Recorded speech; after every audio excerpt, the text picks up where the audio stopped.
watching Mighty Python before I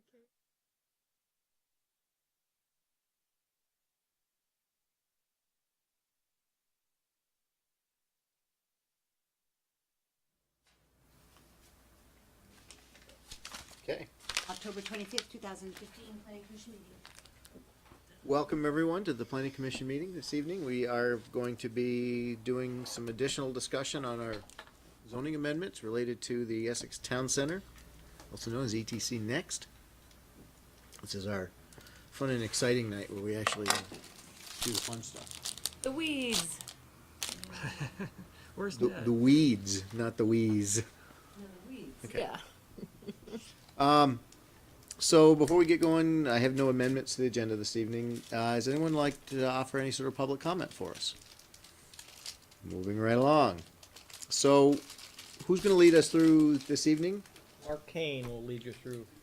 You have it. Take us on a trip. Okay. You want to throw up the PowerPoint? Sure. I can do that here.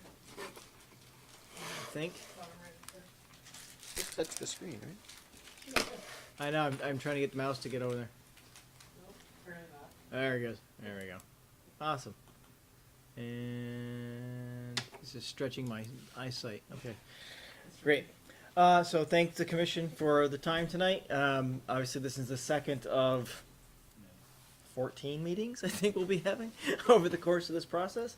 I thought it would be good today to spend a little bit of time recapping some of the last meeting's discussion. I know staff has done a little bit of a work to sort of consolidate that, and Darren's come up with a good spreadsheet to sort of track issues, which is great. I don't know if you have that loaded or not. It is. Okay, we need to talk about that. But I thought it was a good discussion, and what we're going to try to do at each meeting is maybe touch a little bit on what happened the last one, and then obviously the focus of today's discussion is things like setbacks, zoning, setbacks, frontages, lot coverage. Those are the three big things we want to talk about today. But spend a little time talking about the last meeting, do this meeting, and that'll tee us up for next time. And I was just talking to Sharon. I think what other thing we're going to do is we're going to go through probably 3 meetings with the Planning Commission, and then have a meeting with staff to sort of digest all of what's been said, consolidate it into some narrative form that you guys can take, and that will also help to track, make sure we're getting the input from you accurately, and we can then reflect it back to staff in a way that's going to be constructive towards building the ultimate zoning plan. So with respect to that, we had spoken last time, the commission, and I don't want to lose the focus of this planning meeting. I don't want to lose the focus of what we've scheduled for. So the bike rack and everything, the bike rack, instead of a parking lot, the bike rack is secondary on this meeting. We can go over it. Yep. That's fine. But I don't want to, unless the commission, if we get something that people want to dig into, great. But I'd like to make sure that we keep the focus for what we scheduled for, and then fill in afterwards if we need to get into the weeds. Because we talked about with the bike rack items, those they may be resolved further in. Yep. Or we need to do a separate in-depth discussion on them as we get going. So just keep it in mind that I don't want to lose the nightly scope. Yep, that's true, and that's one reason why we specifically structured these meetings around those topical areas. I think the only thing I was thinking about in terms of the recap was just to make sure that we can kind of bridge each of these issues, because one of the things you'll see as we go along here is that all of the issues at the end of it combine together. So we've broken all of these pieces out into separate discussions, but they're all interrelated. And as I go through the discussion today, you'll see we're going to start talking about like form of structures as it relates to setbacks. They're almost inextricable at the end of this thing. So there will be, I think, a little bit of connecting tissue between each of these meetings that's really important to talk about. And on that front, what I wanted to make sure we sort of think about from the last meeting is there was general concurrence that we heard from the Planning Commission about this idea that there are these distinct districts, that they will have some individual characteristics that are important to capture. So obviously tonight's discussion will be relevant to that. There are some districts within the neighborhoods that were defined in the draft ETC plan that are going to have higher densities and more of a contemporary urban sort of look and feel. And so that obviously will reflect in some of how the way the frontages are dealt with and how the setbacks are dealt with. So I don't want to get into the weeds, as you said, and there's a number of items on the bike rack that are going to need to be addressed eventually.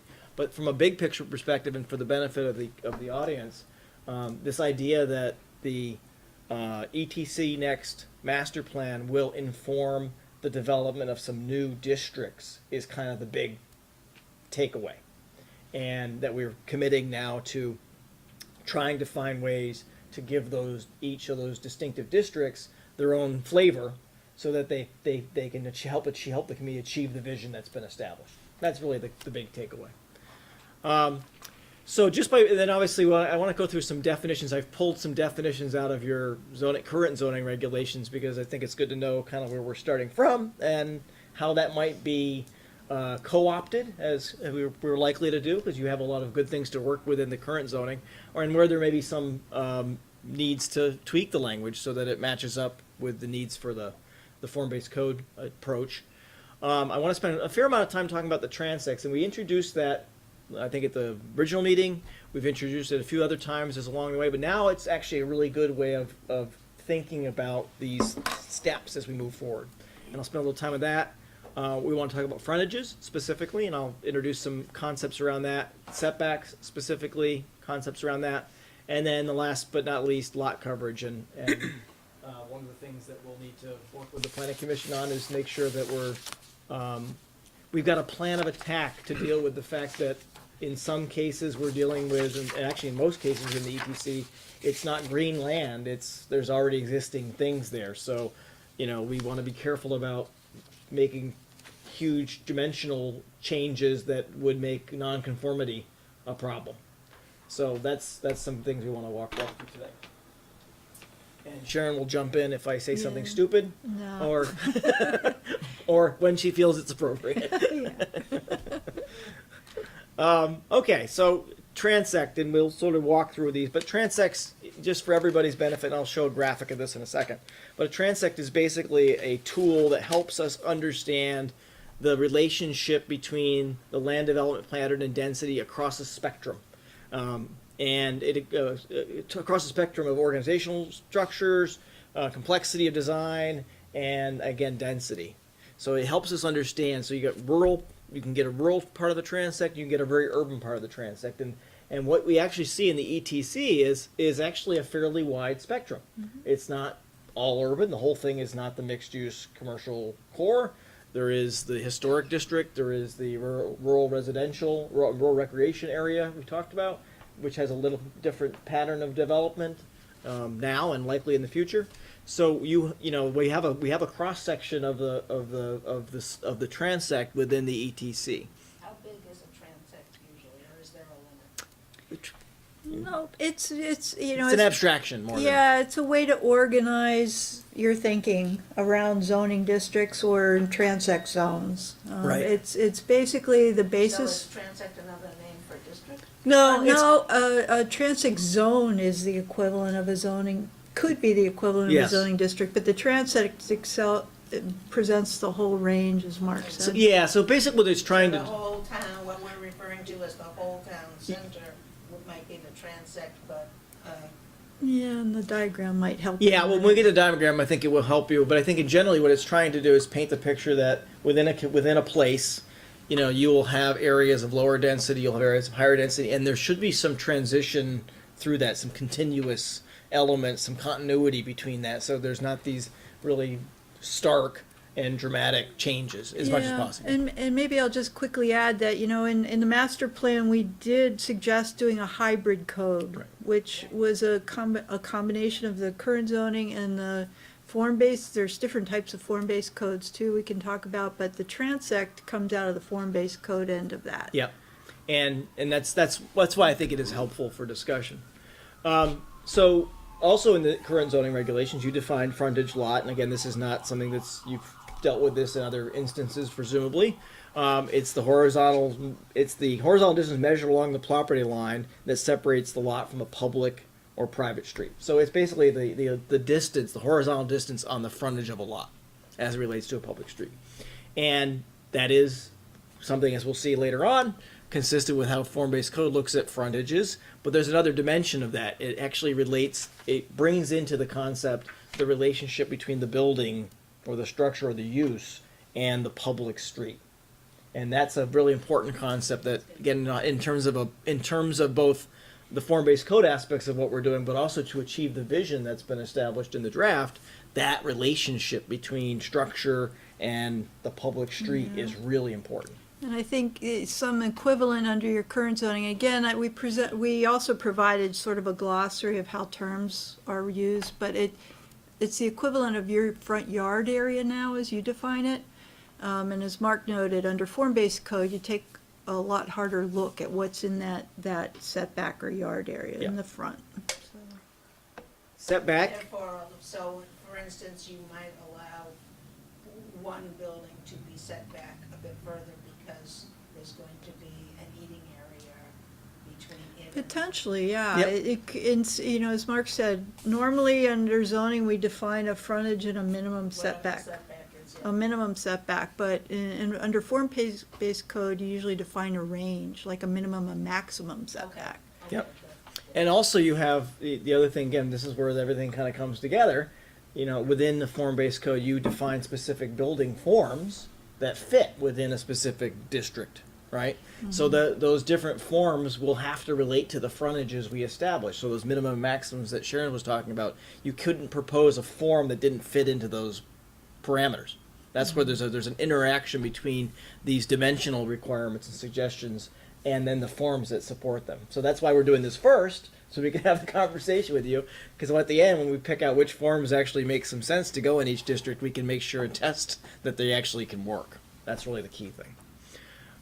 Setback, again, this is the distance from the road to the right of way to delineated features. It basically, this obviously something very familiar with. You got your front setback, you got your side setbacks, you got rear setbacks. As Sharon said, and you already have in code, some portions of your code, you can look at minimum setbacks, you can look at maximum setbacks. And we will talk about those today in terms of that. What are the ranges that are appropriate relative to that? But one big thing that I think is important to recognize is that as we get into some of the more denser, more urban districts, there probably will be some pressure in order to achieve the outcome to reduce setbacks. Oftentimes in the most urban districts, there's virtually no side yard setbacks. Zero lot line, you may have heard of the expression. So, And you actually do have that in your very core commercial mixed-use district, Right. commercial district. You have a zero side setback. right. So you're going to see a lot of parallels to that district as it reflects to form-based codes. Now, we don't, at this point, don't know how it's going to apply globally within the ETC, and I can argue that we're not going to have the same setbacks across all of the districts within the ETC. But in general, I think you're going to be, one of the things that will be important to think about as this process moves forward is setbacks are going to get less, or there's a suggestion that setbacks will get smaller in general, because the idea is you want to increase the density. You want to allow for higher densities than are typically allowed right now. And then lot coverage, you basically, that is the area of a lot measured in square feet that's covered by buildings, accessory structures, parking areas, walkways, trails, paths, all the stuff you do, and it's measured as a percentage.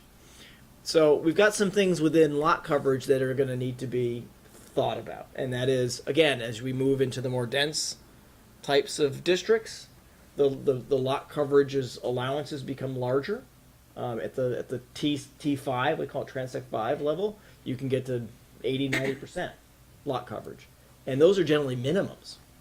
Because the idea is that when you get to that level of density, you should be trying to maximize the lot. And so the setbacks would need to be really small to be able to accommodate that.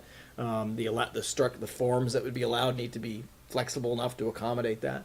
You couldn't allow a single family form in a district where you're trying to get 90% lot coverage. You'd have some really crazy single family homes.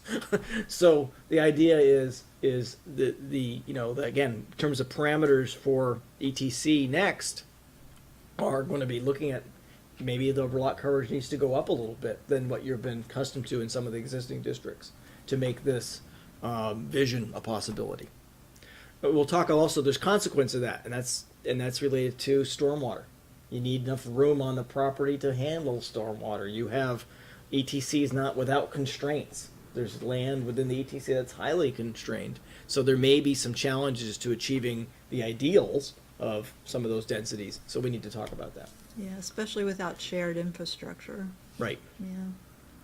So this is the transect, and I sort of walking from left to right. T1 natural zone, T2 rural zone, T3 suburban zone, T4 general urban zone, T5 urban center zone, and T6 urban core zone. So for the purposes of our conversation with Essex, you can take this off the table. This is New York City. Yeah, downtown Manhattan. Times Square. Yeah, that's Manhattan. But you know, the rest, and if you look more broadly in the entire town, you've got all of these sort of in play. In general, what you do is you move from left to right. This is lower density, this is higher density, and it's obviously indicative of the forms that's there. It's also a less grid-oriented pattern of roads and more grid-oriented pattern of roads. And that's, that's a very consistent thing throughout a transect. You want to see, as you get more dense, you want to see a pattern of development that it becomes more grid-oriented to make it more walkable and to make it more efficient in terms of design and development. Frontage, so when you have a less dense zone, how you define frontage requirements can be a lot less regimented. But when you get to more urban forms, it's really important to define how buildings relate to the street, so that they both in terms take advantage of the pattern of development you're trying to achieve, but also create usable spaces outside of the building envelope. If you don't tell folks what you expect, you won't get a pattern that you want. That's basically the bottom line there. Setbacks, again, generally speaking, there's larger setbacks. You have more spaces between properties. This is much more of your typical PRD, planned residential development patterns you see. But as you get into the more dense forms, the setbacks become smaller and everything becomes a little more compact. So there's a sort of increasing level, there's an increasing level or decreasing level of setback requirements so you can achieve some of the patterns you're trying to achieve. And I'll just quickly add that, again, this comes out of the form-based code. This is pretty standard to all different types of form-based codes. We forwarded some examples of what's called the SMART code. That's been around since the 1990s. And it's an open source code, so a lot of people have pitched in on working on that over the years. And it actually has become what I would consider a hybrid code from the form-based code side. So I think it's somewhat more accessible to folks who are working from their conventional zoning, looking at those examples. So some of the examples we're pulling out of that will hopefully come into updating the regs. Yeah. It's a pretty well organized, structured model, and I think it does have a lot of, as Sharon said, I agree with her, it has a lot of value because they've tended to sort of soften it with sort of contemporary zoning, traditional zoning issues and approaches. So it doesn't have the sort of the rigor that like one of the big things that a traditional form-based code needs is a regulating plan. And that's a very specific plan that actually, it's like the master plan that is just prescriptive. It shows you what you need to do. And the hybrid code we're suggesting will not have a regulating plan. But you can kind of get to, you can achieve a lot of the objectives that you want to try to achieve through the master plan by setting these zones up so that they champion these different types of transects. And that's one thing I think the Smart Code does a really good job of doing, is sort of painting that picture. We've taken again, if you sort of look at what we've provided, there is some analogies, some corollaries, I should say, between the Transect model and the existing neighborhoods as they're described in the ETC master plan draft. I mean, the mixed use north and mixed use south would essentially fall into the urban center T5 form, this zone. It's really consistent, very grid oriented, more dense. more focus on the public frontages and the relationship between building and the public realm, as we'll talk about. Much more focus on connectivity, those sorts of things. If you go down to the residential district, you look at the existing residential pattern in the ETC now, it looks largely like this. It could probably be a little more grid oriented than it is, but again, with some infill and some expansion, maybe that's possible. But essentially, you have a lot less dense, a lot more single family homes, a lot more sort of traditional pattern of development. That's a lot of what the suburban zone looks like.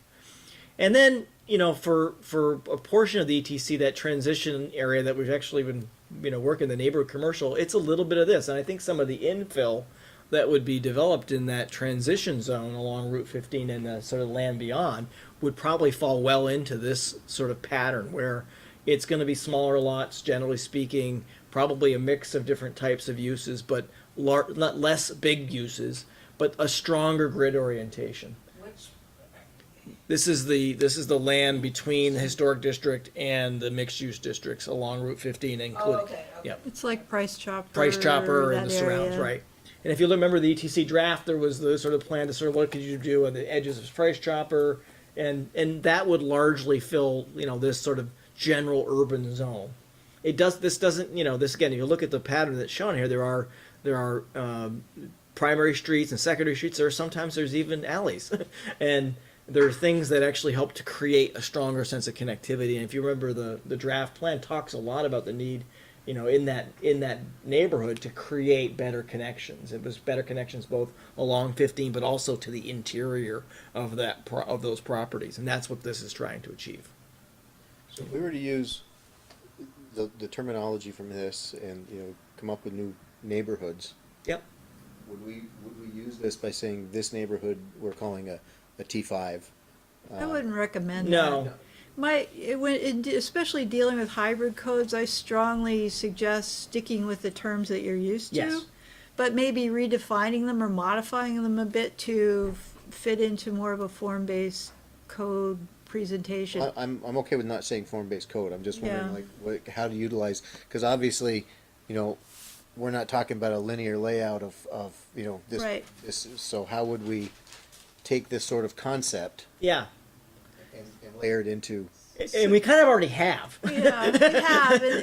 And Mark said the labels at the top are what we're suggesting, some version of that the zoning districts be called. Yeah.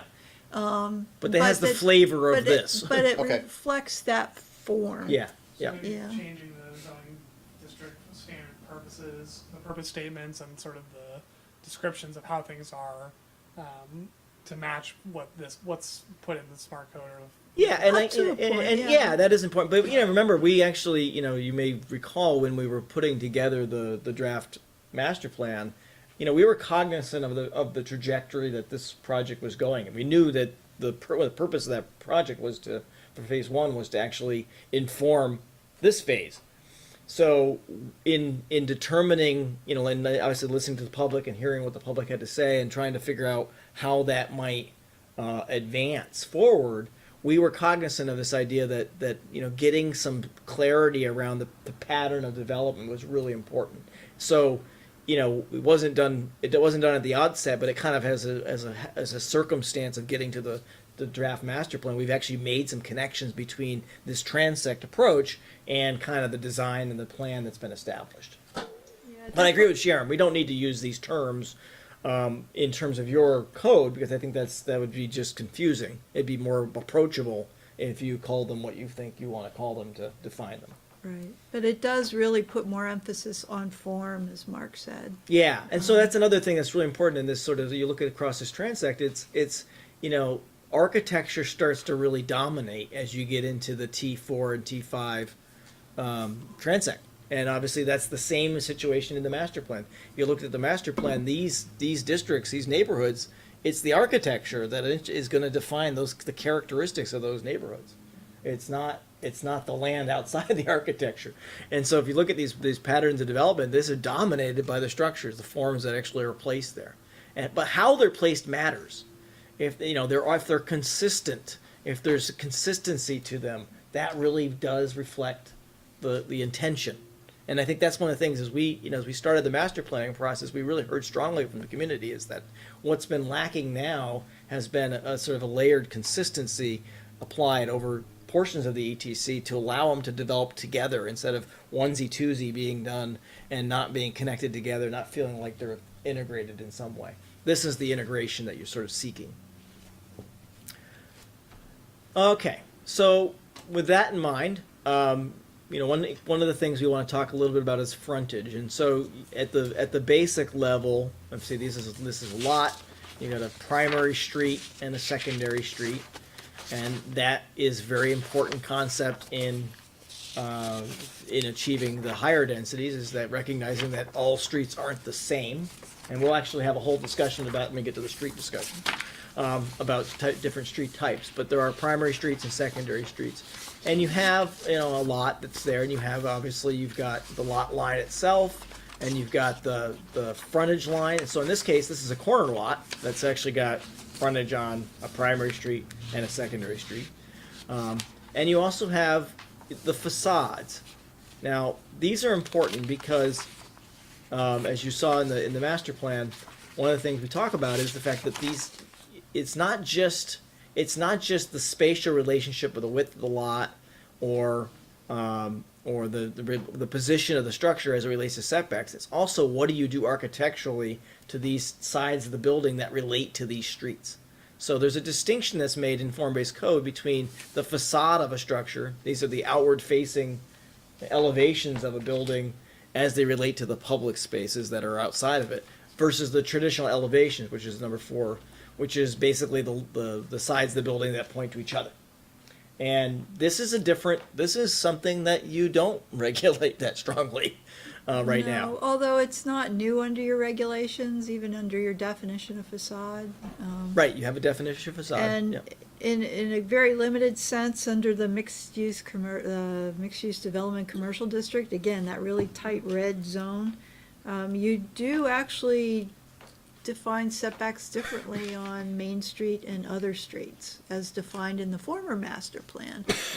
So this takes that a little bit, or one step further. One step further, and you'll see as we get into the building discussion and later, that will matter because what you actually want to see happen for these buildings as they relate to these different frontages is also got to be reflected in the forms that you allow to have happen. Yeah. I mean, Our current codes just don't have any teeth in them, well, or at least not many in terms of the actual design Yeah. of a building. and you guys correct me if I'm wrong, because I just looked some of this stuff up today, but the current regulations, I mean, they're pretty conventional, and they define a facade, the front facade, along any public street. The only distinction between the type of street is in that one district. Otherwise, any street's considered a primary street, so there's no differentiation at that level.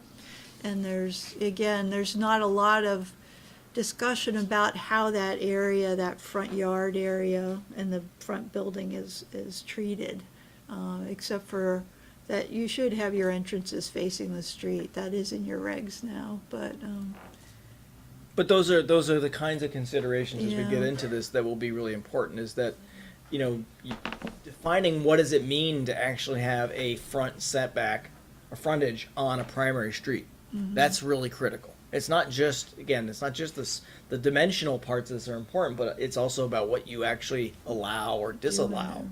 And then I'll get into that in a second about the different types of frontages that exist. The other thing I want to make sure we really don't forget is that, again, to Sharon's point, there's a lot already in your existing code that sort of deals with these sort of dimensional and relationship issues. But one of the things I think that would be strengthened by adopting, as we move through adopting a more hybrid code, would be defining primary street and secondary street more strongly, so that there is a distinction between them. And that distinction is important because you only have so much again, when you start to require different things to happen on a primary street, the building needs to relate to the street. So it may need to put in an outdoor plaza so that it feels like it's connected to the street. it's important from the developer's perspective to know where primary streets are so that they can allocate the resources to do that. If it's not clear and they're expected to put, plazas everywhere, you're going to get a lot of pushback. So, and it also comes back to achieving sort of your desired outcome. You probably want to define, again, use mixed center south as an example, or southeast, northwest. We'll talk about that more. But if you use the mixed use center as example, if there are some streets in there that would be primary, and you want to make sure that those have a distinctive character and that the buildings relate to those very strongly, so that there's a sense of place and organization. But there are also some side streets. There's probably some new streets that could be created. We've explored that in the master plan.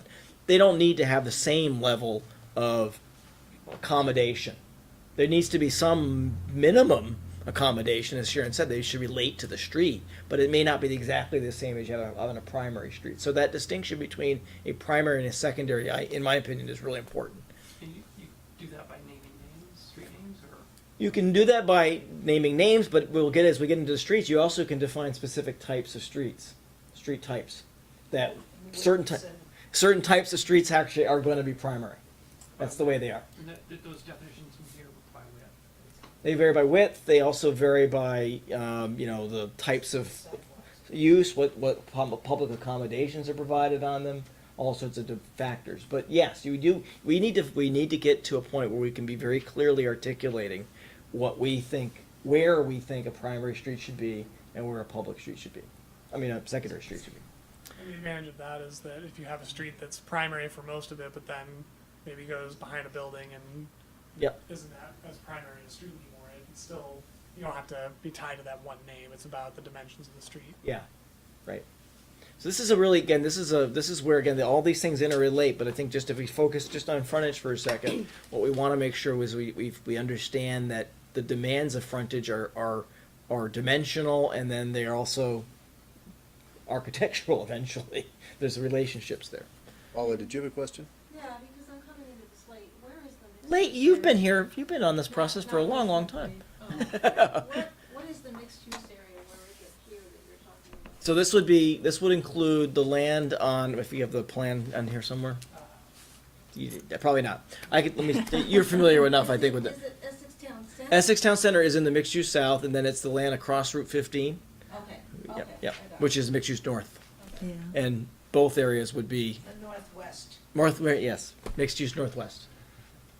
Yeah, Okay. yeah. So one of the concepts within form-based code that I think is, and this is in the smart code, you can look at it more detail. I just grabbed an excerpt of it, which I thought was helpful. But this idea of public and private frontages. So in this plan, in this graphic, and this is a graphic from the ETC plan, so there's a lot of consistency. And I'm going to ignore the differences of the buildings just for a second. But just in general, what we're showing is a cross-section from the building to the street. This line right here through is the public right, is the right-of-way line. That's the property line. So on this side of that line is public. On this side of that line is private. And what you see here, and obviously these relate to those transects they're talking about, is that there's obviously they're all shown at the exact same size.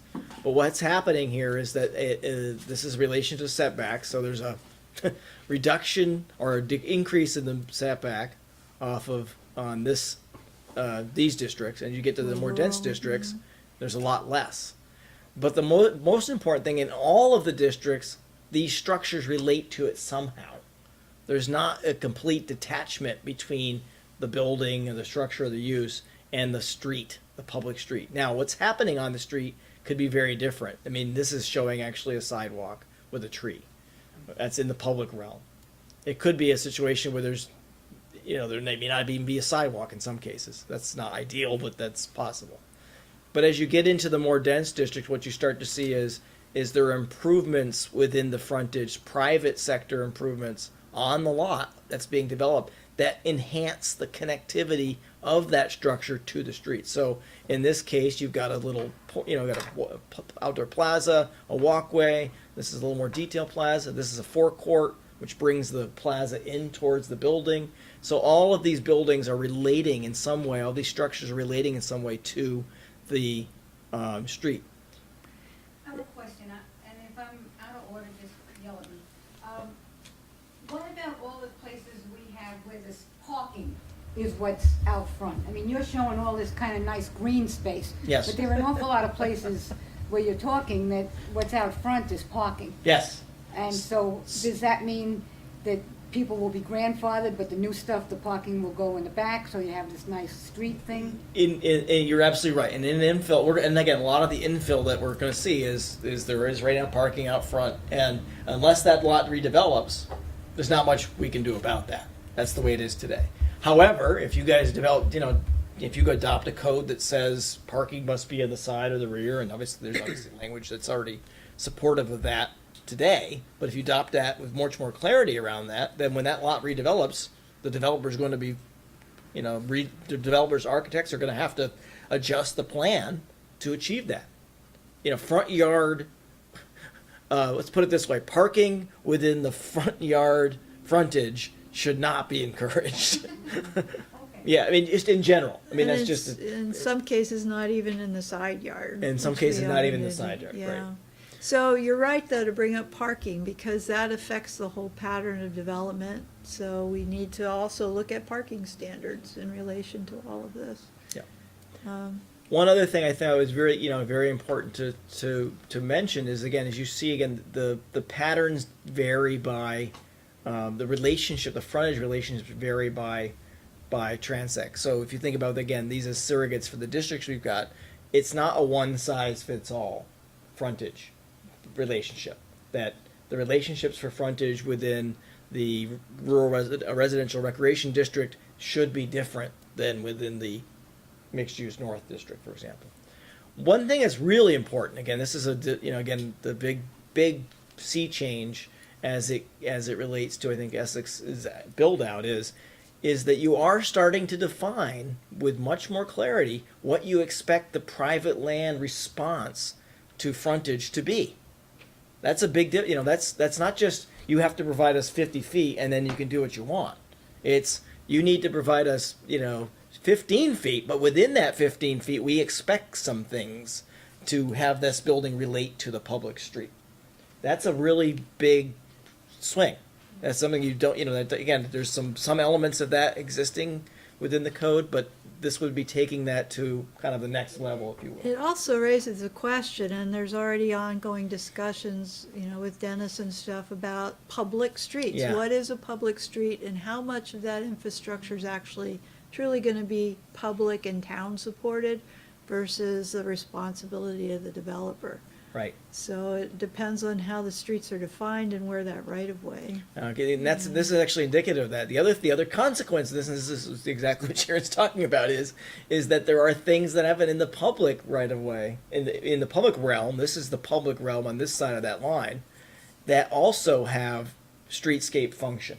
So I'll give you an example. Right now we're doing the streetscape design work in Burlington for the Great Streets project, which is in Bank and Pearl and Cherry, and all the streets around the new City Place Burlington project.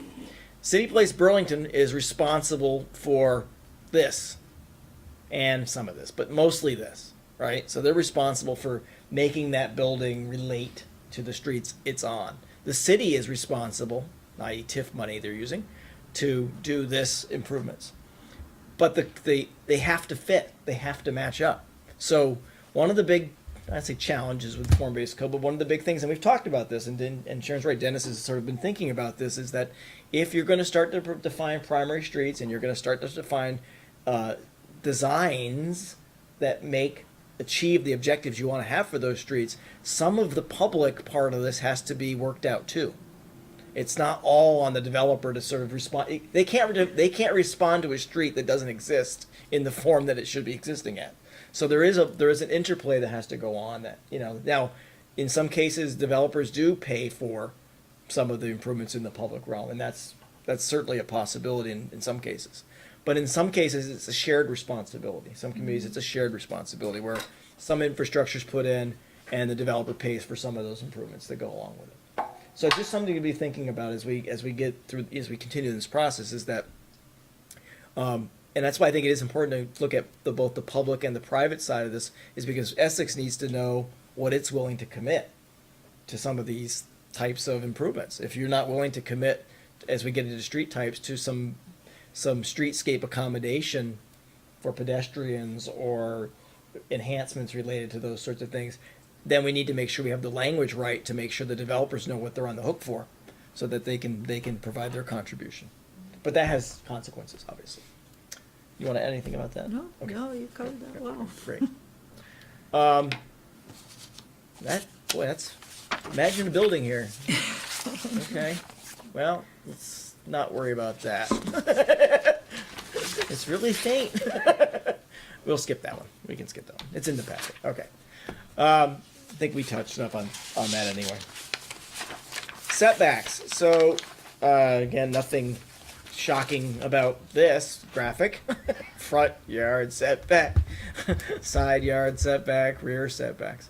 One of the things that is obviously on a corner lot, this is a corner lot, so you see it's got 2 front yard setbacks.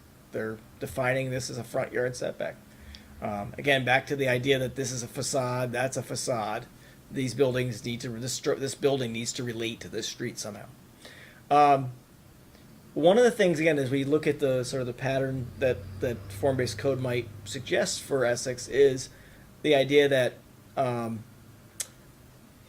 these setbacks relate to different things. So again, these front yard setbacks relate to public realm issues, out the public at large. The rear yards can relate to things like alleys or different street types that don't necessarily have a large degree of public accommodation. Bike path, common land, that kind of thing. These side setbacks are where buildings relate to other buildings. And so one of the things that we'll have to work with you guys on is recognizing that, again, as if there's a pressure to reduce the side yard setbacks to make buildings get a little bit closer, again, there are consequences. That there are fire code that has to be maintained. So there are limitations potentially especially with commercial structures that would preclude us to getting as close together as you might want without having designed them to be closer together. And especially when we're dealing with existing pattern of development already present. Some buildings are not going to be designed to allow us to get too much closer to them. So that's a consideration. But the diagram depicts what's a very conventional suburban development pattern, Yes. especially with regard to side setbacks, that everybody is isolated on a lot and has their yard area that surrounds it.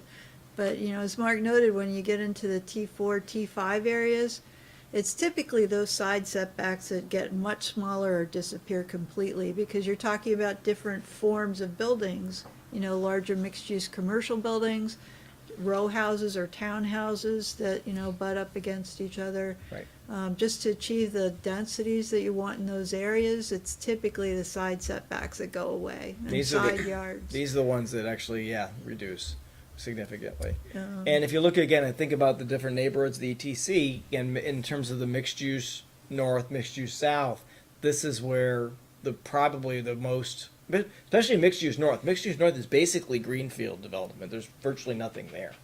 So there's a really good opportunity to set fairly small side yard setbacks in that district, because we're not relating to other things that are there, presumably. There's not much there to work with, to work around, I should say. When a side yard when it gets too small, that requires sprinklers. Yes. Right, Yeah. and firewalls. Firewalls and all sorts of, Unfortunately, you already have a ladder truck, because that's the big trigger. Accessing the building is also an issue at that point too, Right. yeah. The good news, though, from a developer's perspective, I think one of the things that if you look again when they understand this and can work through this, is that this is giving them back real estate. I mean, right now, side yard setbacks for the most part is not, it's a wasted space, especially when you get to forms as we talk about later. But certain types of housing forms, that side yard setback is not very functional. If you have a big side yard setback, it doesn't make a lot of sense. So, one of the things, I think one of the carrots and sticks issues is that, you may be requiring a little more presence on a primary street from a frontage perspective, but you're reducing the side yard setback significantly, allowing them to build these buildings out closer to the side yard, giving them some opportunity to sell that real estate. It also, though, and we'll get to this in another meeting, I think, but when you take away yardway areas, especially for residential, it makes those common parks or civic spaces that much more important. Right. So that you still have public space, but it's in a different form. Right. So you have a playground down the street. If you can't play in your side yard or backyard, you've got a place you can walk to.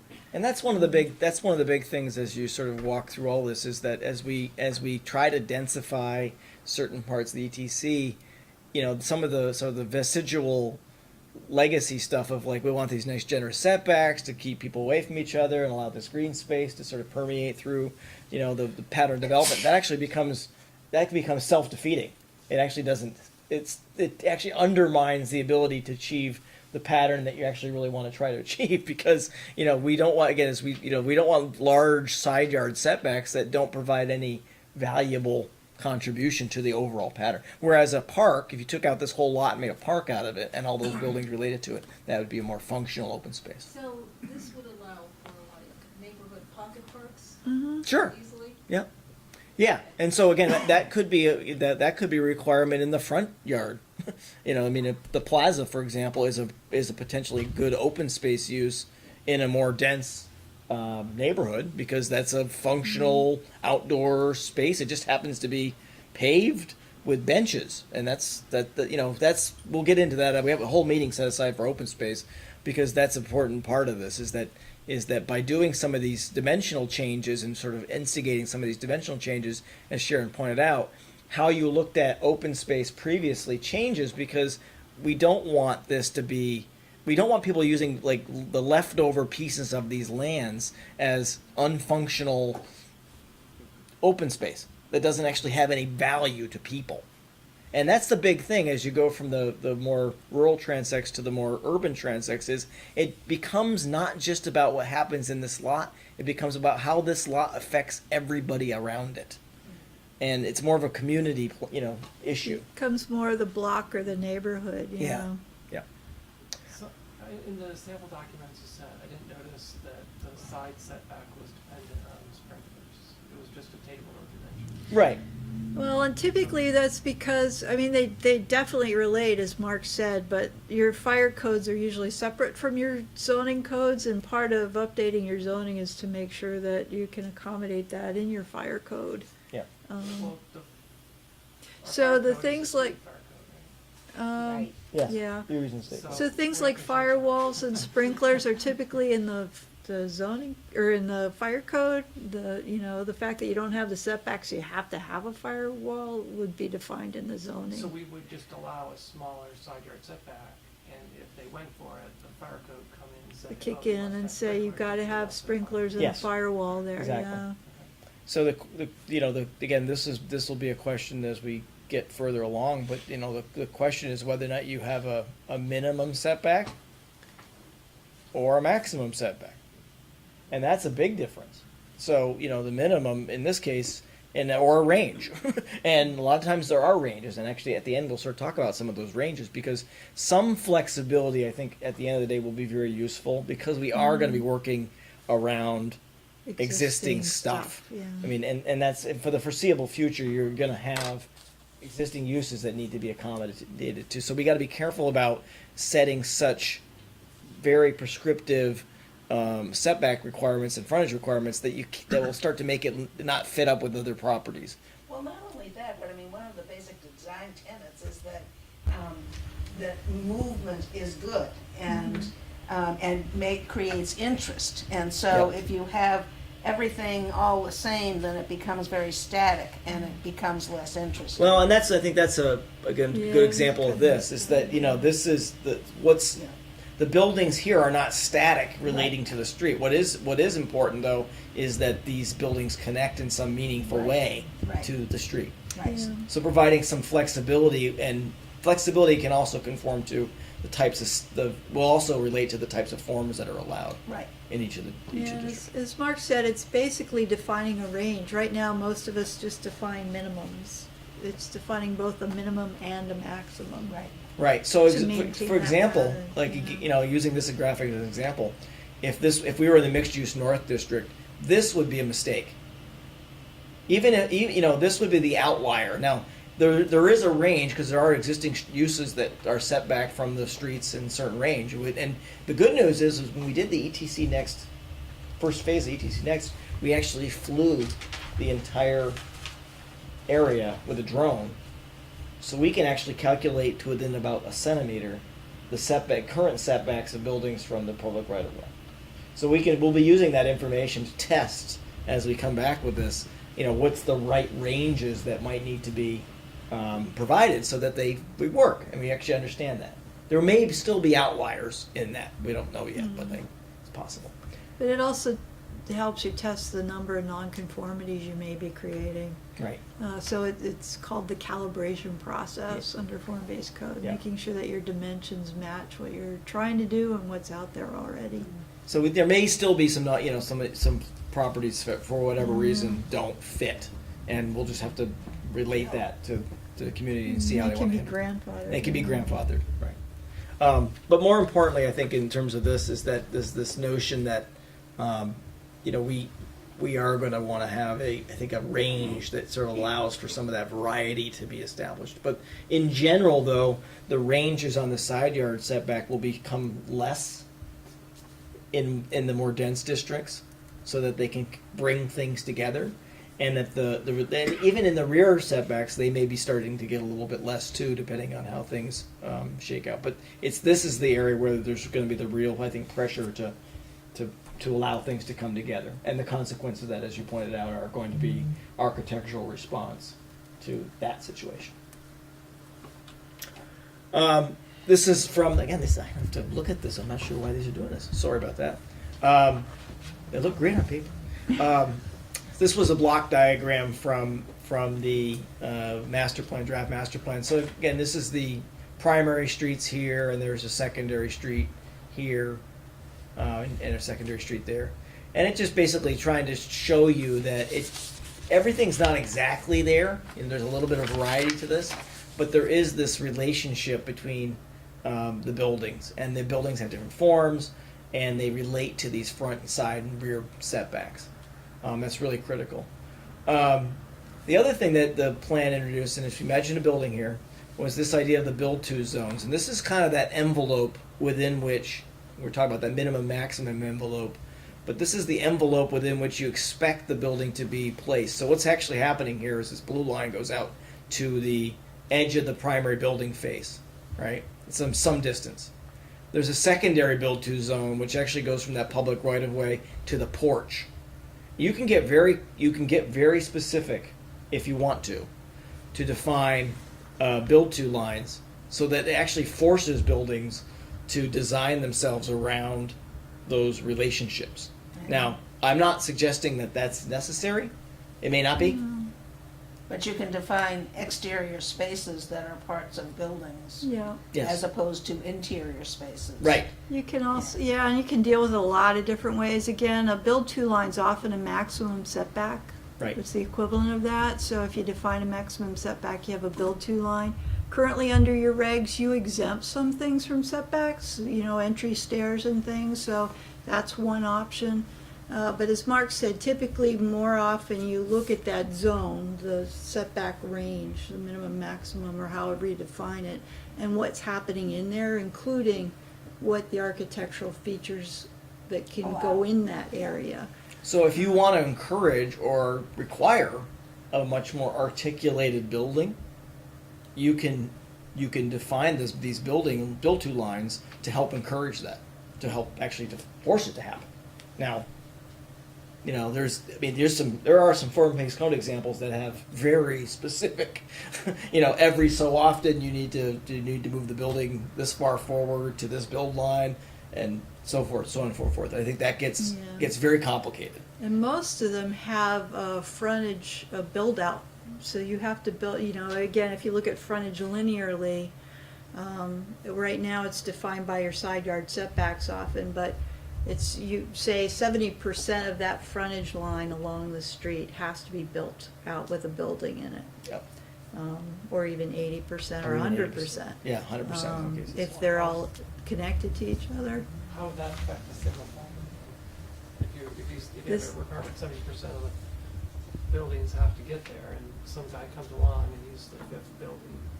Well, it'd be by lot, but each lot, that amount of frontage would have to be built out. And again, it's often a minimum max, but, Percentage of frontage. per Percentage of lot. frontage, yes. yeah, so you don't have big gaps in the building line. Right. Yeah. So it is one of the, again, we won't know how far we need to take this until we have the architectural conversation, I think. But I think that's the purpose of tonight's meeting, sort of introduce the idea that there may be some value in establishing this envelope and defining the architecturally defining the relationship between that envelope and the forms that go along with it.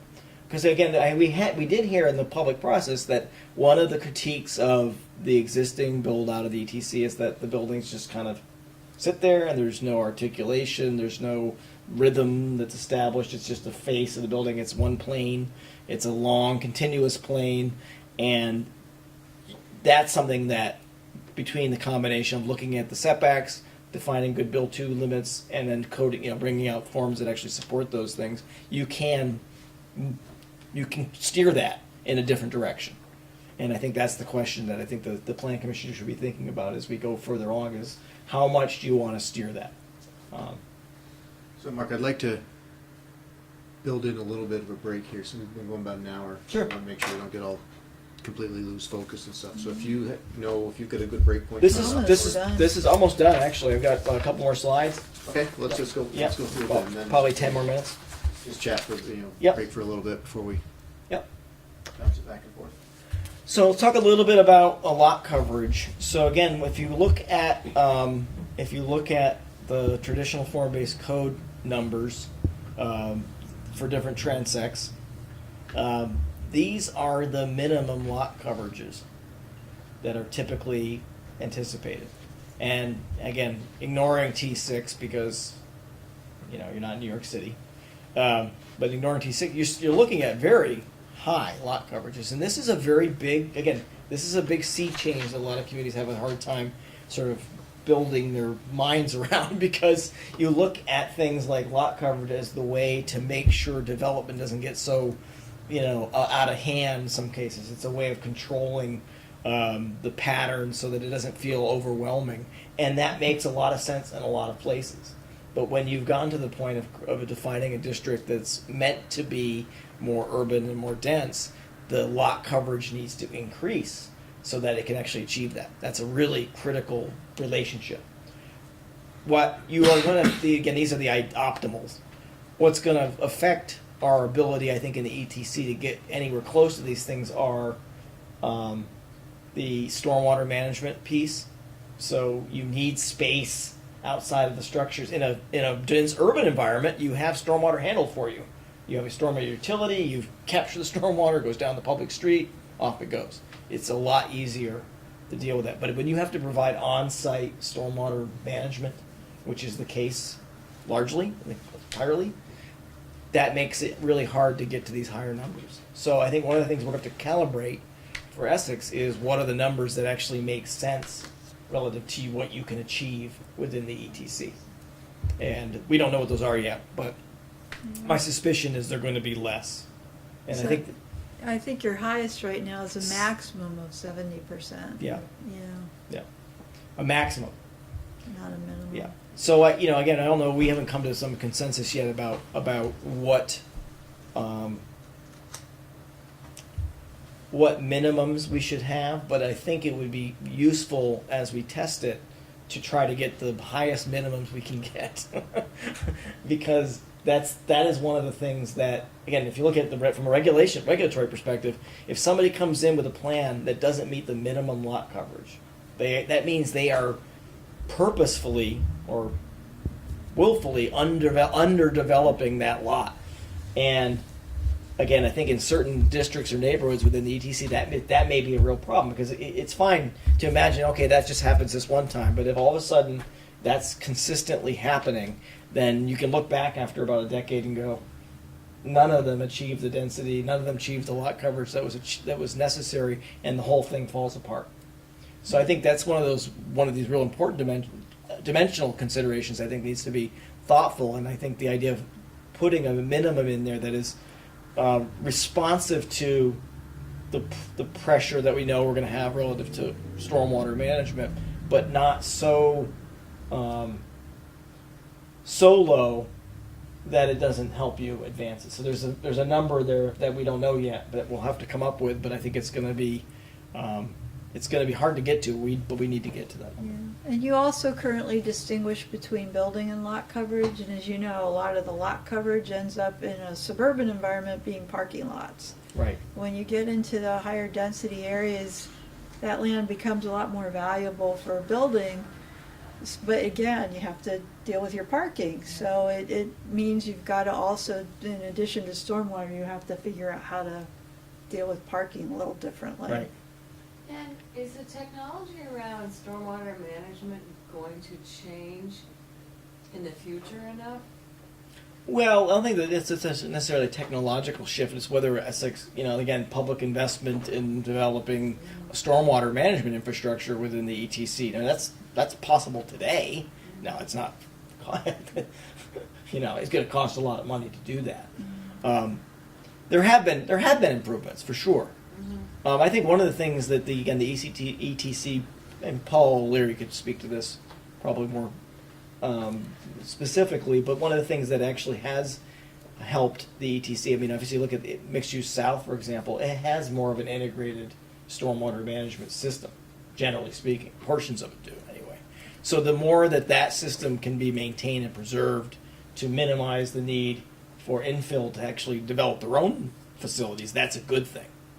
So I think you have some capacities now without huge public investments to sort of address some of those things. But Mixed Use North, for example, where there is no infrastructure today, I think that's one of the things that you would want to look at as that develops, is to make sure that the Planning Commission's letting the developers know that the expectations is that we know you have to put septic, or we know that you have to put stormwater management in to accommodate the needs that the state has. They're really important objectives to do.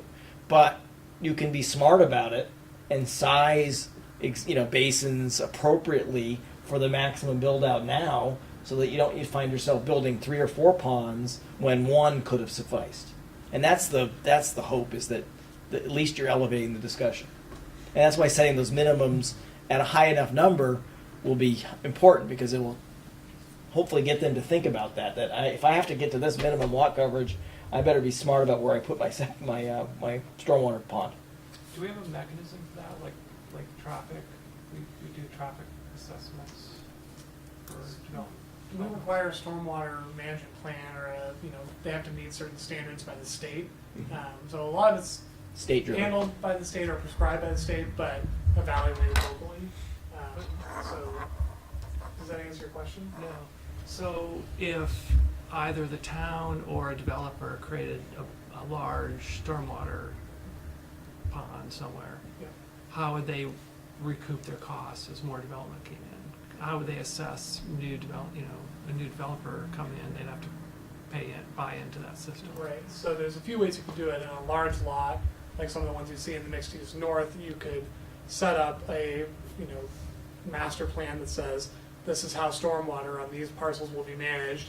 Everybody buys into it. There's an agreement when that plan comes through. Alternatively, you could have a stormwater impact fee where the town is providing a space where stormwater will be managed for these properties. Anybody in this area has to pay in when they develop the property so that it goes towards that improvement. So that was my question. Do we have a mechanism for stormwater impacts? We don't have that mechanism yet. Colchester has a stormwater utility. It could Burlington function does as well. similarly to that, but they have a little more comprehensive system and infrastructure for actually doing that. So, like I said, it could be an impact fee, it could be a public-private partnership. So an example that we have right now is, like you talked about in the Mixed Use South, those ponds along 289 are owned jointly by the landowners, several landowners, and the town of Essex. The town maintains those ponds, but it essentially services those properties, so everybody's, has a common interest in it. And does new development in the Mixed Use South pay into that? It was set up when all the initial development was done, so the ponds are there, and any development that happens there has to be within the capacity that those ponds can hold. Because if they don't pay into the system, there's no impact. No, so the agreement that was set in place was that they'll build the pond, the town will maintain it. There actually may be some ongoing maintenance, you know, buy-in from the developers. You know, they have to allow the town to do the maintenance work and let them on site, and maybe they pay for occasional cleanouts. But I'm pretty sure the town does most of it. But it does bring up the I guess the most important part of that is that, again, back to the calibration process, we need to come up with some scenarios that help us understand what's possible within the ETC. And again, recognizing that over time you might change. If you know, again, South Burlington has done a stormwater utility, Colchester's done a stormwater utility, Burlington has a stormwater utility. So it's the thing now. It's a thing. People are doing it. And the value of it, though, I think that, again, not to get down that rabbit hole, but the value of those types of organizational structures is that they do make it possible for developers to achieve higher densities, because that issue is now looked at as not a lot by lot by lot issue. It's looked at as a neighborhood community issue. Much like the decision to define the sewer core, to provide water in an area, it's exactly the same thing. And if the minimum coverage was set high enough, it would basically ensure there was some shared infrastructure. It would really make it hard for them not to. Yeah, I mean, they would be like, they would be finding themselves unable to develop their lot unless they start talking to their neighbors to figure out where they can put their shared stormwater system in. So that might be a good thing. But I think Darren's right. The other thing to look at is a lot of this information is already provided to the Planning Commission at the time of development anyway. It's the lens you're looking at it through that I think will become really important as we get into the regs. It's like, asking that at that sketch plan review question, and the staff is looking at this too, is like, what's the plan for building out the stormwater in the next 10 years or 20 years? How are you going to deal with that? Where does it go? And if they don't have a good answer to that, that's a flag on the play in my mind, because that's what you want. There should be a good understanding of where they're going to go with that, so that you can understand whether or not that's a limiting factor for them to achieve the potential you want to have. Because the community should help with that. What's that? The community should help with that. It could, yeah. I mean, much like Darren said, it's already going on. I mean, that's the mixed use south is a good example of that. I'm not saying that's the exact model that needs to happen everywhere, but this idea of a public-private solution in the absence of developing a district and going through the complexities of that, which is a lot. But the public-private, mixed-use north, a good example. That might be an area where the community says, okay, developer, if you can allocate the land resources to accommodate stormwater, to maximize the build-out, to achieve a 70% minimum lot coverage on those properties, town of Essex will maintain the pond and provide some infrastructure for that, or whatever it is. That's the public-private relationship. Does requiring more permeable surfaces in the areas Yeah, it does. mitigate that Yeah, some? yeah. I mean, even like I said, even the example of Burlington City Place. I mean, there is permeable pavers in the public realm and in the private frontage as well, to minimize the costs of the stormwater management. Okay. So yes, yeah. But at the end of the day, I mean, you can. The big things you need to really deal with. Yeah. When you got a 14-story building that's got a huge roof, it's got to go somewhere. So yeah, and that's why in a stormwater district or utility, the more that building can reduce the amount of water that's actually hitting the system, the less they have to pay. Right. So there's a benefit to them to find green infrastructure to limit the outflow of stormwater. So roof water capture, recirculation, bios detention, stormwater detention basins, all that kind of stuff goes into it, because you don't have, again, in the absence of actually having a utility that charges folks for those things, it's hard to get somebody to do that. Yeah. What's the incentive?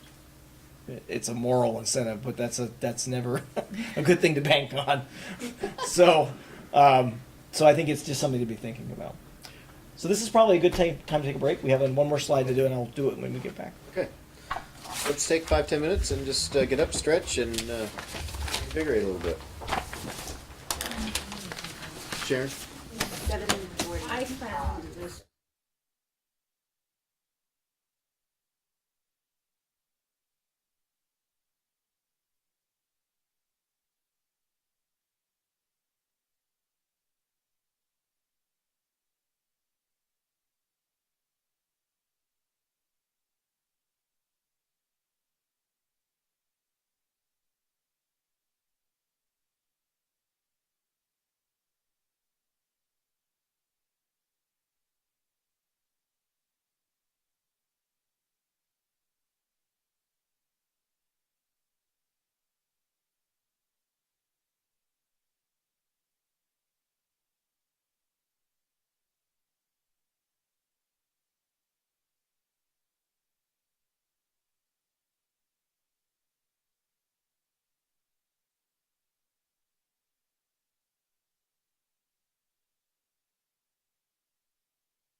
Remember, today's my real estate commission day. I was in Montpelier. Zoom 7:52. All right. Well, we can wrap this up. Yeah. Okay. Nice break. Thank you. Okay. You got another slide for us? Yes. So I think this was in the packet. So obviously I don't think you can read it. Right. Darren. That's right. Yeah. It'd have to be a lot bigger. Maybe we can zoom up on this thing. Yeah, check out this section. Bottom right. There you go. So let's start at the top. So what this is attempting to do is now going back to sort of why we're here tonight. A couple things we wanted to sort of make sure, and Dennis made a mention of this, and we'll try to do as we have these meetings, make sure you understand what we're asking you to be thinking about and get out of the meetings, and so that we can, keep building this,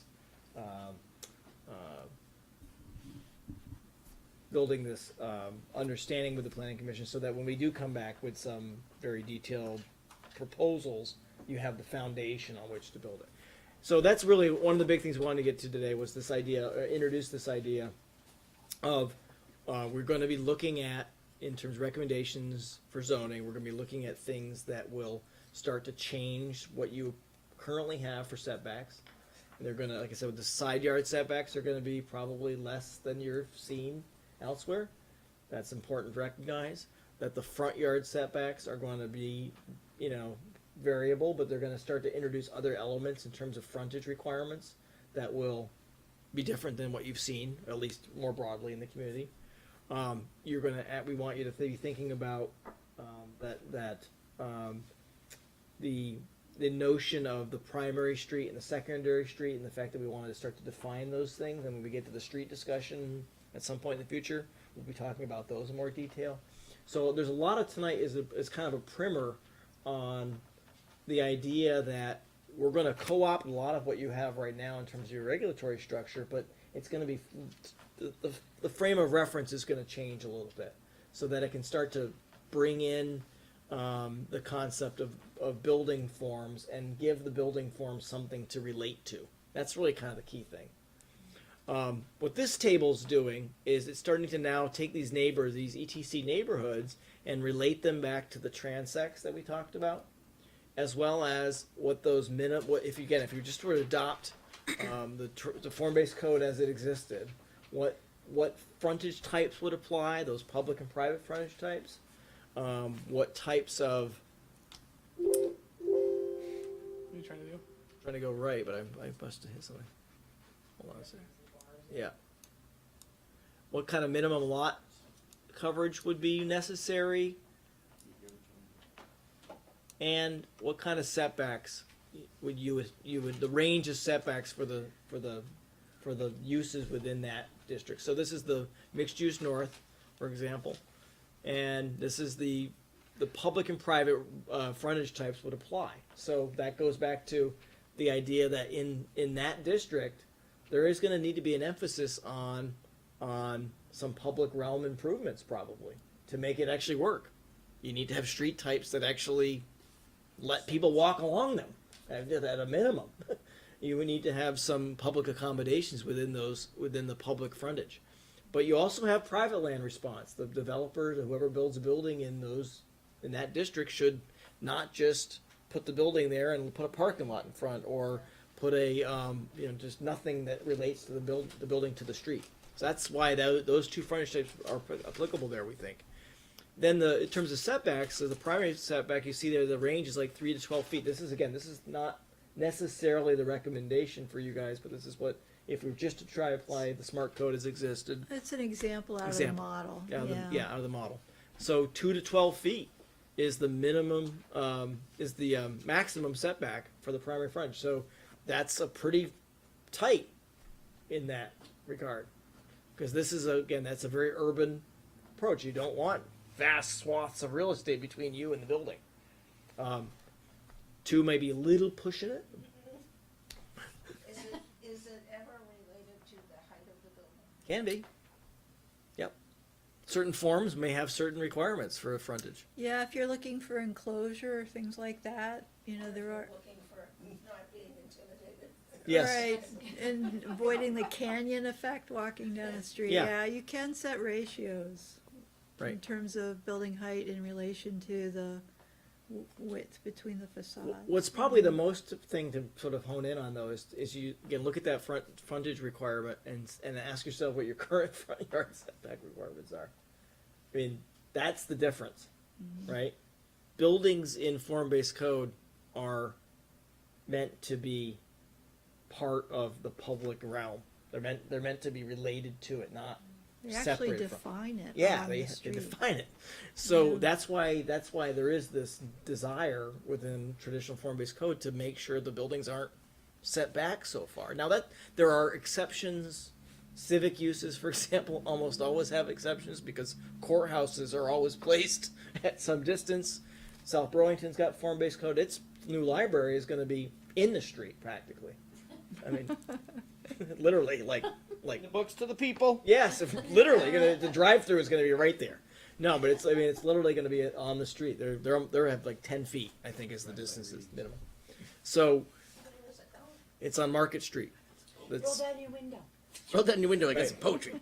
But I think again, to get the planning commission thinking about this, so that you're primed. So when we get back with some suggestions, that's going to be one of the key ones. Is this idea that the front yard setbacks are going to be tighter in some of these districts because less in some of these districts because we want to try to get that building to relate to people. Yeah, again, right now, the front setback in the highest density district is 36 feet from the travel way.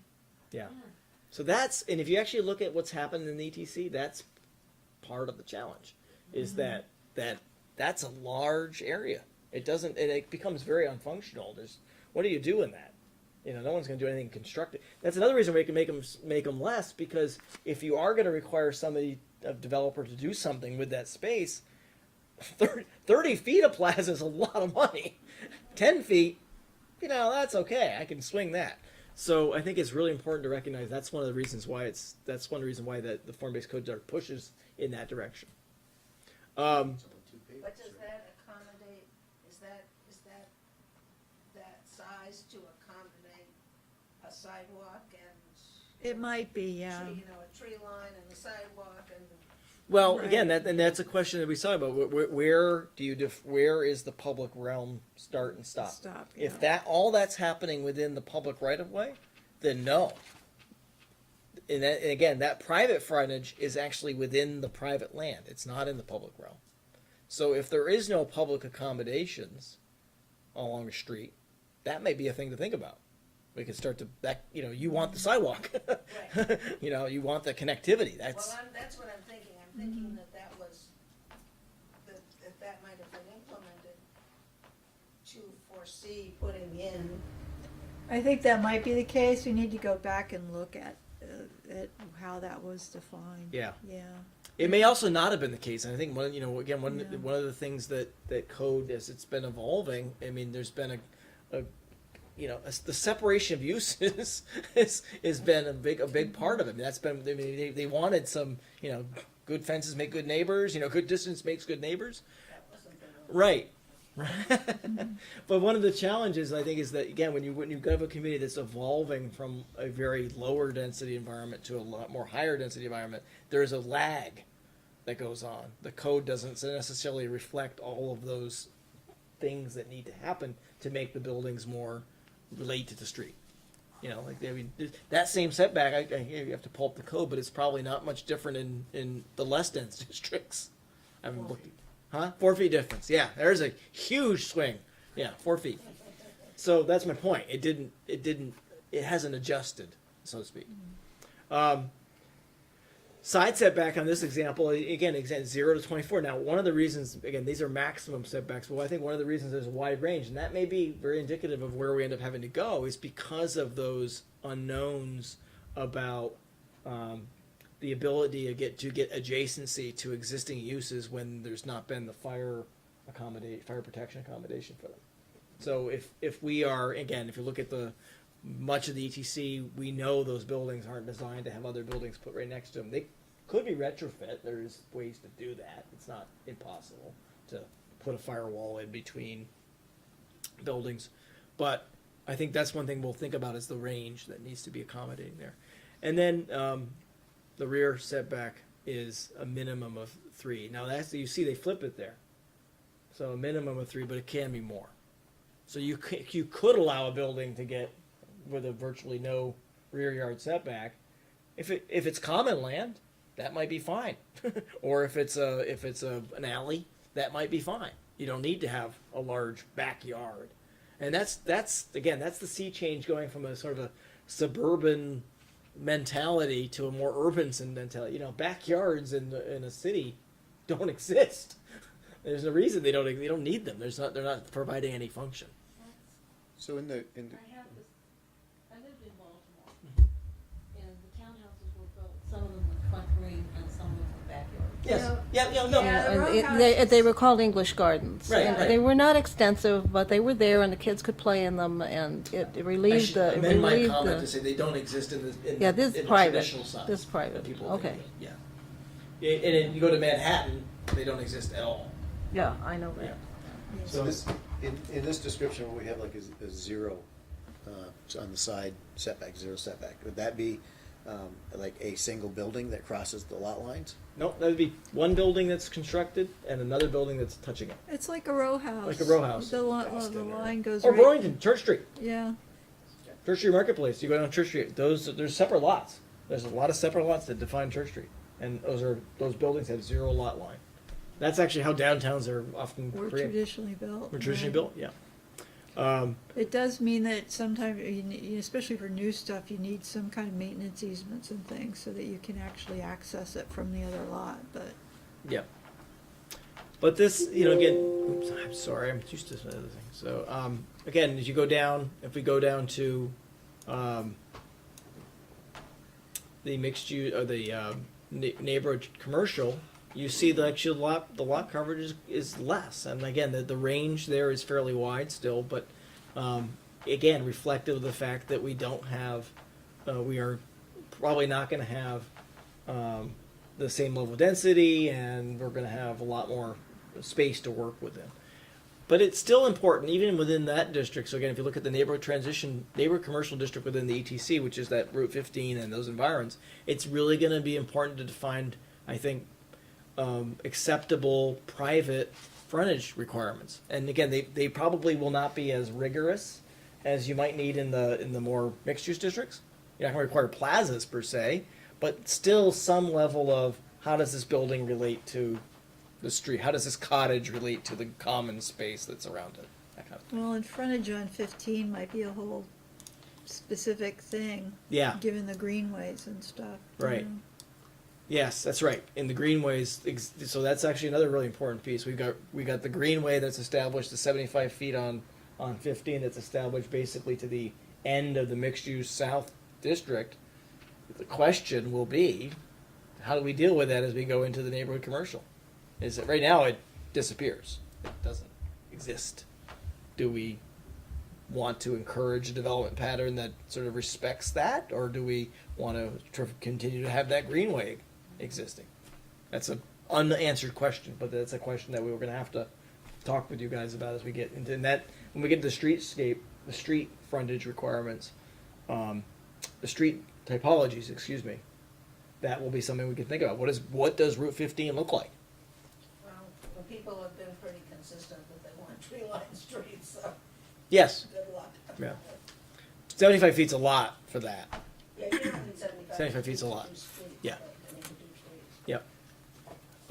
So anyway, getting back to this. So again, you look at the so from 2 to 12 to 6 to 18 feet maximum. So again, the front yard setbacks are going to get bigger. And then as we keep going down, I'm just going to scroll down here, and you guys have this. But as you get to the more sort of rural forms, 24 feet, 40 feet in the most, in the lowest density environments. That's probably high. That's probably high, but What's the rear setback in in that one, that? yeah, that's 96 Yeah. minimum. yeah, that's really high. Probably higher than we would recommend, but that's the standard. These are the template model. But you know, but they are going to be higher. And I mean, they're going to be higher than in the other districts because that's you want those buildings are going to be primarily single-family homes. You know, set aside from other structures, and they probably will be set aside. And actually, if you think about where that land is within the ETC, that residential recreation we talked about, it's really constrained anyway. So it probably will effectively have very large setbacks anyway, because they're just not going to be. On one side or the other, I just worry that somebody might only be able to put a building envelope back at the back of the lot or something. Yeah, And so if we have that 96-foot minimum, that would be a problem. yeah, I agree with that. I agree. So No, yeah.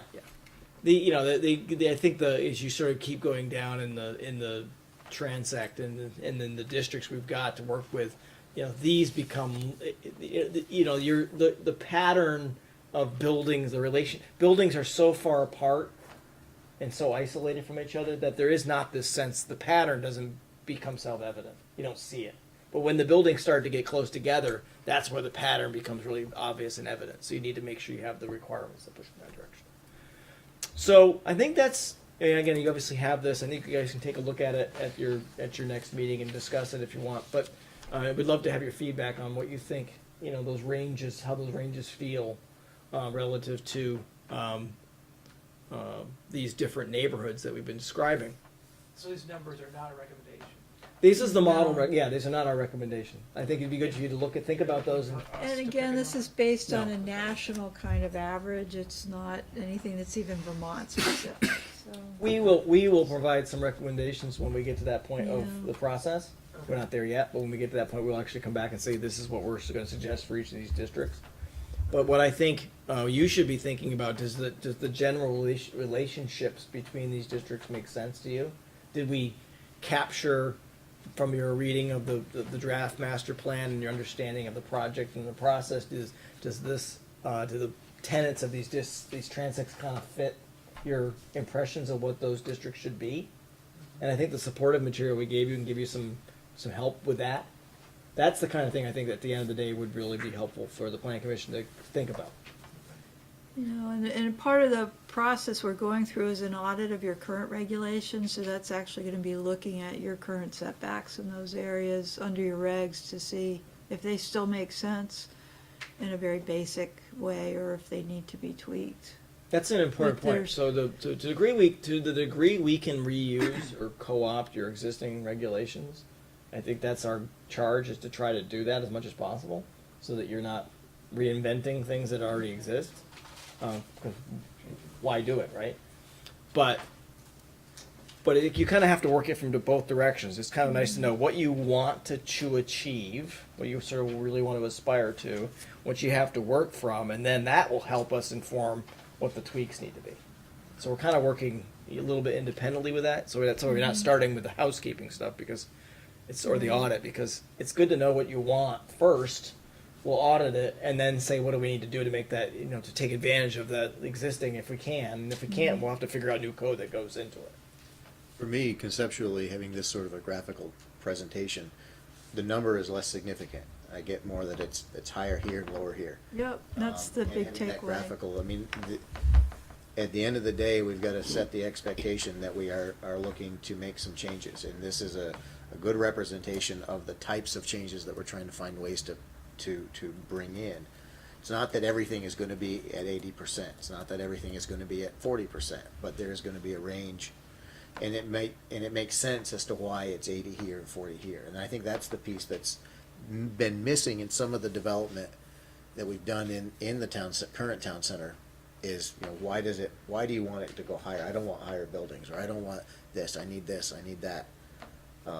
This starts to put some framework around it. So I mean, I don't know enough about this to say are the numbers good, but I don't feel we're at that point. I feel it's really just No, we're not. in my mind, is this the right approach, or is this the right framework that we're trying to create? And that's a really important point, Dennis, I think, is that, you know, we're Dennis trying. is my brother. I'm sorry, Dustin. That's okay. He's related. Been being Yes. called that his whole life. Yeah. Sorry. That's really kind of, I think, the key point, though, is that we're trying to get you guys teed up in terms of the foundational understanding of this parts and pieces of this process, so that when we do come back with, here's the range of the lot coverage we're recommending for mixed use north or mixed use south, whatever, that you understand it in context with the overall, project. That's really the foundation thing.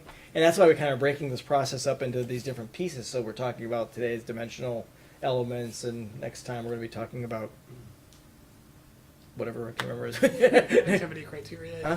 Connectivity Criteria, yeah. So we're breaking all the pieces up into some chunks, so that you when you finally get the drafts of these things to look at, you can kind of go back to this sort of foundation. So go, okay, I get why that district is like this and this district's like that, et cetera, et cetera. So are we gonna have another whole meeting just on this table? Oh, we're gonna have a meeting on all of these. I mean, the meetings. These are informational meetings going for the now, and there are some.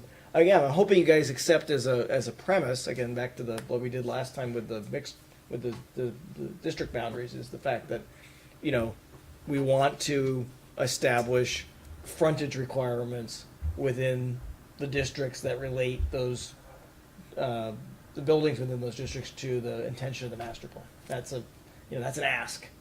Are we good there? Should we pursue that? But there is not, it's really important to recognize we're gonna have a whole set of things that you're gonna look at in detail as we get to the later phases of this process. This is the overview. This is the Introduction. The later phases should have the review that you've done of the existing regs. It should have numbers Yes. that actually mean something. yeah, the calibration discussion we talked about. It needs to be tested, but we want to make sure we understand. We need to make sure you understand what you're going to see and the context around it, so that when you see it, it's not just like, wow, why are you proposing 80% minimum lot coverage? Well, we're doing that because we're trying to achieve something. So I'd like to get last few questions on this, and maybe take a quick look at the bike rack. Okay. Okay. And so we don't lose that, and I think it's good to just revisit it. So is there any other thoughts, comments on tonight's discussion? I have a comment. Yeah. Primary streets, I think it's important, it would help me if we went through names and just said, okay, we were looking at, these are gonna be the primary streets that we're really focusing on to have the relationships with the buildings and stuff like that. So with regards to, you made a question like if what we currently call a primary street goes behind a building and doesn't become primary That's anymore. fine. So is it the primary street, do we need to know the function and the design points, or are we looking at, I accept that we wanna get to describing it, not by street name, but by, some other criteria, but just to get started. to have a, To say in our minds, these are the streets we're talking about, that would be helpful, I Yeah, think. we could do an exercise in the mixed-use south area, for instance, saying, all right, this stretch of Carmichael Street is a primary street, this stretch of Commonwealth is a secondary street, for instance. yep, Yep. that would help start framing that. And those are great examples of what we're talking about. They have very different character, very different function. The alley behind Hannaford is a very secondary street. Yeah, If it is a street at all. it's an alley at this point. Yeah, that would be a good exercise. We good on anybody, other thoughts, questions, comments? Then, maybe if we can pull up the bike rack. You got it, Mark? Is that right there? Yes. Get down to the bottom right corner, you can. Yeah, yeah, okay. There's a slide on the bottom right corner to increase the font. Miss a couple. Because we're trying not to be a car. They were gonna car call oriented. the electric car charging station. That's e-bike rack. So this is, I don't know if you guys had seen this yet or not. We or- saw an early. I don't think we've seen this. The one was that. Same content, just put into a spreadsheet Yeah. Okay. Uh-huh. Okay. Great. Yeah, and made a little more succinct. Okay. Yeah, we saw the underpinnings of this. Yes. yeah. So I didn't know if you had thoughts, if you'd seen it, if you had thoughts that, yeah, we're gonna touch on this one, and this one, or is this new content? Do we have to revisit? Not new content tonight, just new as far as, is it conceptually something that's not already culminated in the roadmap that you've laid out? No, I think this is. I mean, I think this is a great structure for us to do it. I just don't. I think one of the things we want to do is I think what might be helpful in terms of process is we'll have our kind of working meetings with the planning commission, and then we'll have that check-in with staff. And I think that's the great time to sort of go with staff to sort of go through the bike rack to sort of address some of these things, or at least give our perspective on those things. Because I think it's important to recognize that as much as we're doing, staff is doing things as well on this process. And it's really important, I think, to both the project schedule, budget, and actually at the end of the day, it's really critical that staff has as much involvement as possible, because this is the code they're going to be, working with. So what I suggest is we take like every third meeting or so, and we can adjust this as we go if we feel we need to, but every few meetings or so, set up a separate meeting. We already plan on doing this anyway, but have that separate meeting with staff, walk through the bike rack, give them the perspectives that we've got on some of the outstanding questions, let them take the lead on the resolutions that they think are appropriate, and then get back to the planning commission. And maybe that can happen in the off meeting so that you guys have that. And I think that fits, because our off meetings, we've really tried to, I would like as much as possible to have a repetitive structure to address these. Number one, does anybody in the commission or staff or you have questions that have come up about this content over Right. the week or two that we're off? Right. To at least float. Are there responses from either of you or staff to questions that we had? Are there new directions that we want to evaluate? Do we need another meeting? And are we good with the process as is? I mean, that's just really just to do course corrections. Yep. And trying to do course corrections in that off meeting. Yeah, so if staff is willing to help with that, I think that would be a great way to facilitate that. That way, again, you have the benefit of like this example, the street example. It's a great thing. Like Darren could actually put together some, that could be a question that goes into the bike rack. Yep. Darren could put together a quick little Google Map version of and have that discussion at some point, and then we'll get the benefit we'll get the benefit of the information. Again, relative to our needs for this project, what we want to try to do is get as much input so that when we come back with a draft, that it actually fits. It makes sense. You guys are like, you've addressed all the issues we had, so we're good. So I think that to me would work great. Great.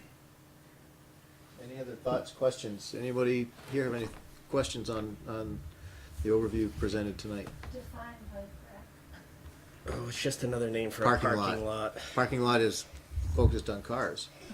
It's a way to park issues.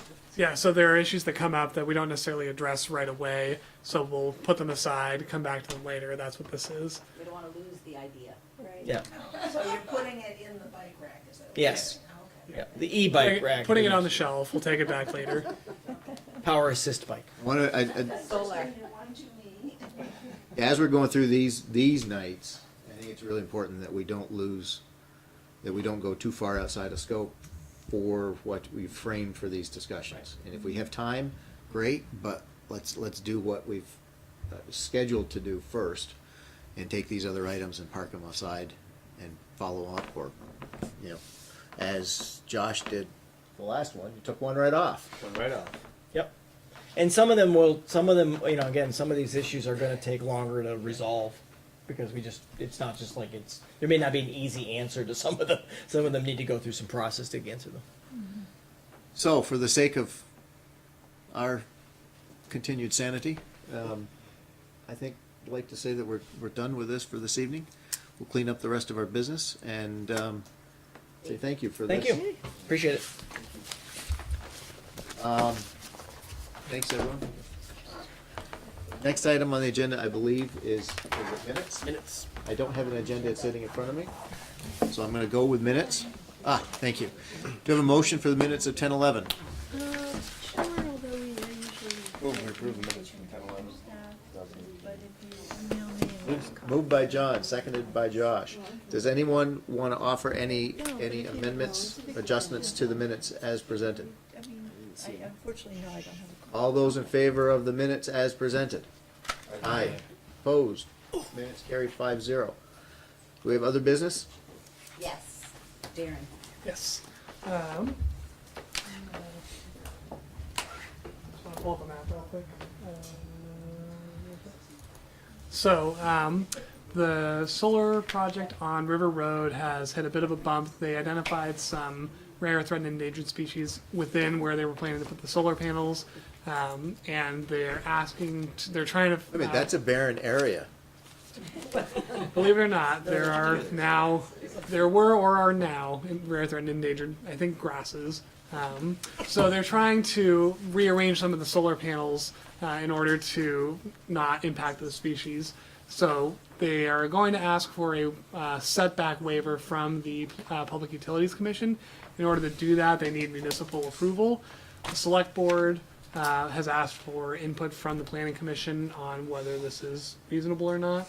So to give you a sense of what they're asking, the previous setback line where the edge of the solar panels was going to be was, sorry, I did my labor pointer. Let's do this. Previous line was here. The new setback line will go from 50 feet to 10 feet within the property to the north, which is owned by Allenbrook Development. Allenbrook Development has already agreed to a 10-foot setback, so they just need the municipality to sign off as well. And The question is, any concerns by the Planning Commission? the property to the Allenbrook property, that is industrial. That's within the RPDI. It's undeveloped currently, but could have industrial development. Isn't It's in the that, industrial subzone. isn't that supposed to go to the town?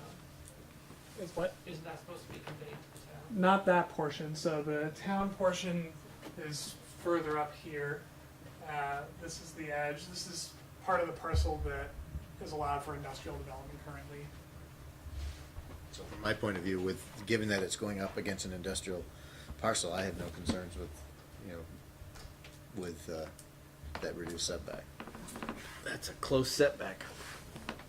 10 feet's not a lot of space. Are they gonna have to have a traveled lane there for maintenance in that 10 feet? These are questions we can ask. And when it comes down to it, do we truly have any say? The municipality can either agree to it or not. It's up to the select board whether they do, but they're asking for input from the planning commission. But questions like, travel lane for maintenance or, sorry, what was your question, Tom? That was the question. Is it truly the land on there is not gonna be conveyed to the town for? Correct. So that would be developed for industrial purposes and theoretically would have a, That's chemo's land too, correct? no, it's What is the actually, setback in this zone? I was just about to check that, so. let's I get out mean, of the this. fact that Al is not taking issue with it is probably What's gonna happen if they wanna build a building that's gonna shade the solar panels? That's a good question. What Would be the direction? issue They is- definitely Although won't it's produce as south, much. so this is Still south. Okay. The Yeah, site you asked. that it's coming up against is north of that, so it shouldn't shade it. So just to give you a sense of where things are, this is that property line. This is the parcel that would be allowed for industrial development. This is going to be the town. This is the town-owned parcel. And then your question about what's What the are actual the setback. current setbacks for there? So, not knowing how they're gonna split up the lots, we can look at the rear and the side setback, which would be, either one is 25 feet. So anything on the other side would be at least 25 feet away. Plus the 10 feet separation from the solar panels, a total of 35 feet between structure to structure. But the current setback for where the solar panels are, I know they were planned for 50, is a Yeah. 35 foot. So because it's. 25 foot, sorry, is a 25-foot setback. If it were developed for like a regular industrial building, that's what it would be. Because it's the Public Utilities Commission and it's a renewable generation, it's 50 by default.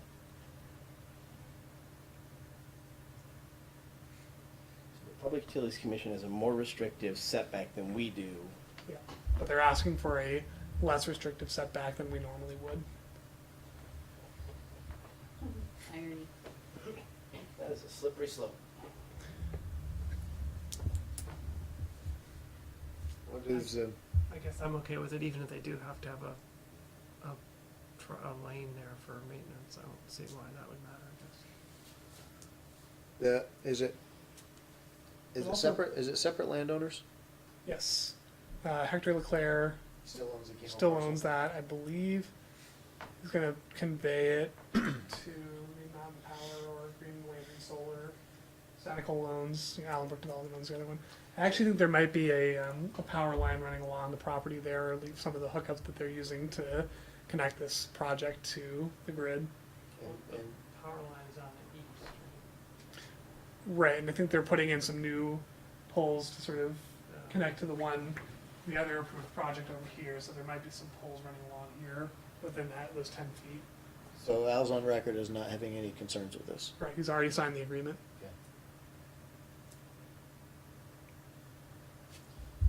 Commission's thoughts? I'm okay. I'm the only one that doesn't like it.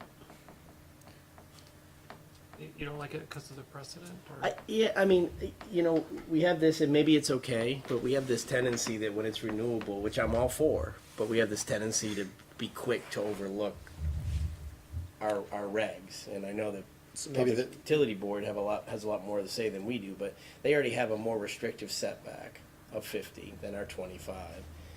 And, if this were a building, there's no way we would, if they ran into these grasses, I'm not sure this group would give a waiver on the setback.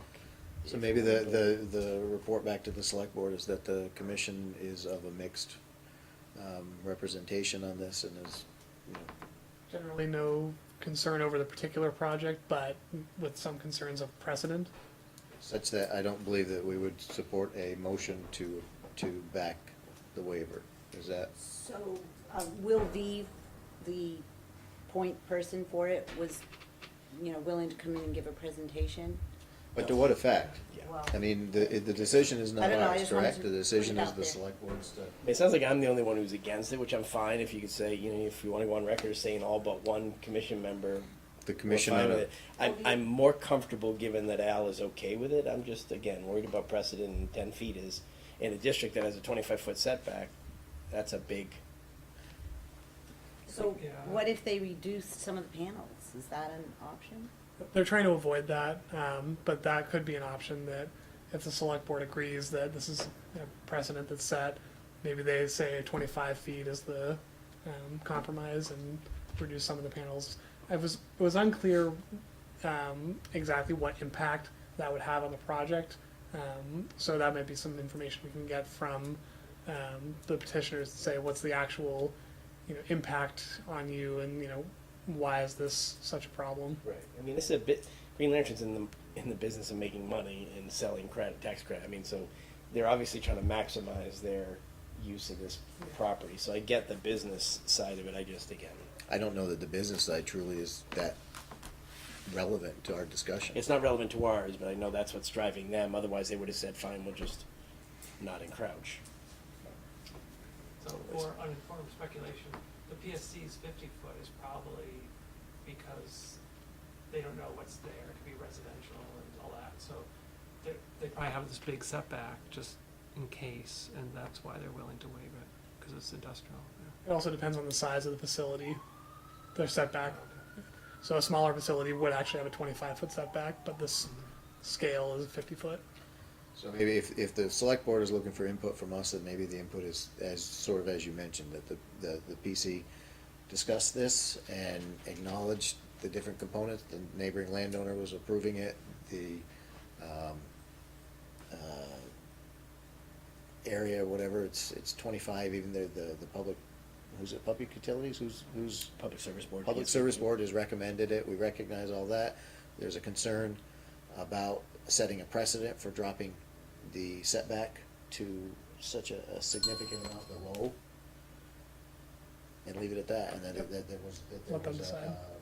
if you guys are agreeing, that was the straw poll was there was a 4-to-1 agreement via straw poll in support of it, That works. with recognition of concern about setting precedent on. Yeah, I like that, because it'd be in Yeah. a letter. Yeah, and I would not do this as a motion. Yeah. Well, it sounds like this is just us recommending the select board. The select board's going to make the ultimate Right. call. Yeah, select board is the ultimate decision. Which again is just an advisory to the public service board, Right. which is going to make We don't the ultimate have any decision. jurisdiction over Which they're going to this. look at this and they're going to go, "That's nice, okay." So good talk. Is that Ready good? at Is that that discussion? There is actually something in the law that says they can only provide this change setback if everybody agrees to it, but they may decide not to. So let's for the sake of having this more or less on record, let's do a straw poll and just indicate if we're in support of the giving the feedback to the select board in the manner that we sort of discussed. John? I'm fine with it. Tom? I'm fine with it with the rider that we don't want to set a precedent for any old industrial project. Josh? Ditto for myself. I'm gonna stick with staying no. Okay. That gives you some straw poll results to report back to the select board. Sounds good. Anything else for business? Then I would take a motion to adjourn I move we adjourn. by those two. All those in favor? Aye. Opposed? Motion carries 4-1. David's staying, the rest of us are leaving. Thank you. 8:32 adjourned. So for the bike rack, just to make sure, we want the primary